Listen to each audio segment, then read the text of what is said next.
بسم اللہ الرحمن الرحیم۔ السلام علیکم میرے پیارے دوستوں، میں آپ کا دوست ظہیر دوستوں الحمدللہ ثم الحمدللہ۔ جیسا کہ آپ دوست جانتے ہیں کہ میں آپ کو کئی بگائے روغن بلسان کی معلومات دیتا ہوں، لیکن آج میں آپ کو روغن بلسان کی معلومات نہیں دے رہا۔ آج آپ کو معلومات دے رہا ہوں جو بلسان کے پودے کے ساتھ ملتا جلتا دوسرا پودا ہے جس کا نام ہے اسرا، اور اس سے نکلنے والی چیز کو مر کہتے ہیں۔ آپ کے سامنے ماشاءاللہ یہ بلسان کے ساتھ جو پودا ملتا ہے وہ بالکل آپ کے سامنے ہے، اسرا کا پودا۔ اس کے اندر ٹک لگائیں، جو گوند جیسے روغن کی طرح بلسان کا روغن نکلتا ہے، اس میں سے ایک گوند نکلتی ہے۔ یہ اس کا روغن تو نہیں رہ جاتا، اس کے اندر نکلتے ہی بالکل دودھ پہ آپ دیکھیں ماشاءاللہ یہ بھی بالکل آپ کو نظر آ رہا ہے سفید سویلی، تو یہ تو خود بخود غبارے کی طرح بنا ہوا ہے، لیکن یہ ویسے ہی گوند ہوتی ہے۔ لیکن اس کے اندر جو نکلتا ہے اس کے بھی بہت سے فائدے ہیں۔ اگر کسی دوست کو چوٹ لگ جائے، کٹ لگ جائے، زخم ہو جائے تو اس کو پیس کر اس کے اوپر لگاتے ہیں، یا بواسیر کے جو زخمات ہوتے ہیں اس کے اوپر لگاتے ہیں۔ اس کے علاوہ جو مزید ماشاءاللہ جو گلے میں بیماریاں ہوتی ہیں، یعنی گلے کے اندر کوئی بغل وغیرہ ہوتی ہے، وہ بھی خارج کرنے کے لیے۔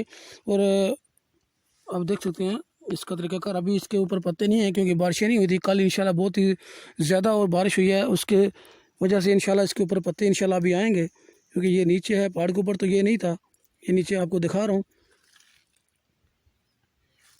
اس کے علاوہ اس کا کہتے ہیں کہ اگر کسی کے گھر میں کوئی ایسی وبا ہے، کوئی مرض ہے، یعنی گھر کے اندر کسی چیز کے جراثیم پائے جاتے ہیں، کسی کو تصدیق ہے، تو آگ کے اوپر، کولوں کے اوپر اس کا جو نکلا ہوا یہ جو مر ہے اس کو اوپر ڈالیں، جو دھواں نکلتا ہے اس سے گھر کے اندر جو ایسے خطرناک جراثیم ہوتے ہیں وہ ختم ہو جاتے ہیں۔ تو دوستوں ابھی میں انشاءاللہ آپ کو تھوڑے سے اس کے بیج نکلے ہوئے دکھا رہا ہوں۔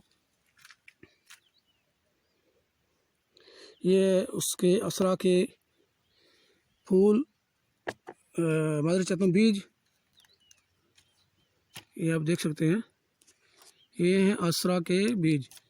انشاءاللہ میں آج آپ کو یہ ویڈیو دکھاؤں گا، آپ کو پتہ چل جائے گا یہ اسرا ہے۔ یہ اس کا بھی بالکل تقریباً بلسان کے ساتھ ملتا جلتا پودا ہوتا ہے، لیکن اس کے اندر خوشبو نہیں نکلتی۔ جیسے آپ دوست جانتے ہیں کہ بلسان کے پودے کو ٹک لگائیں تو خوشبو نکلتی ہے، اس کے اندر خوشبو نہیں نکلتی، اس کے اندر اس کی بدبو ہوتی ہے، بہت زیادہ بدبو ہوتی ہے۔ آپ دیکھ سکتے ہیں ماشاءاللہ یہ اس کے اندر یہ نکلا ہوا ہے، اس کا جو مر انشاءاللہ تھوڑا سا میں جمع کروں گا، کیونکہ یہ بہت سے کاموں میں آ سکتا ہے۔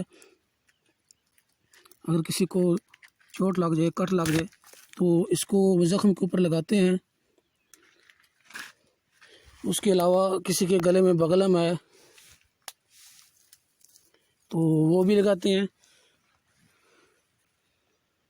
ماشاءاللہ بہت ہی خوبصورت پودا ہے۔ یہ پہاڑے کے اوپر کم ملتا ہے، یہ نیچے زیادہ ملتا ہے، کیونکہ اس کی عام طور پر سعودیوں کو ضرورت نہیں ہوتی۔ سعودی حضرات اس کے نکال کے جو مر ہے وہی استعمال کرتے ہیں گھروں میں۔ مزید اس کی اگر کوئی مزید مجھے انفارمیشن ملی تو انشاءاللہ آپ کے ساتھ ضرور شیئر کروں گا۔ اس کے بھی بہت فائدے ہیں۔ تو دوستو اس ویڈیو کو برائے مہربانی دوستوں کے ساتھ شیئر کریں، تاکہ جن حضرات کو یہ پودے خود مل جائیں، خود تلاش کریں اور اس سے بھی فائدہ حاصل کریں۔ اگر نیٹ پہ اس کی معلومات لکھ سکتے ہیں کہ اس کے اندر جو نکلنے چیز کے کیا فائدے ہیں، وہ خود بھی استعمال کریں اور دوستوں کو بھی بتائیں۔ تو دوستو اللہ حافظ، دعا میں یاد رکھیں۔ میں آپ کا دوست ظہیر آپ کا اپنا چینل تاجدار حرم۔ دوستو اس چینل کو سبسکرائب کریں، انشاءاللہ آئندہ بھی مزید آنے والی وقت میں آپ کو مزید بلسان کی معلومات اور ویڈیو دکھانے والا ہوں۔ اللہ حافظ، دعا میں یاد رکھیں۔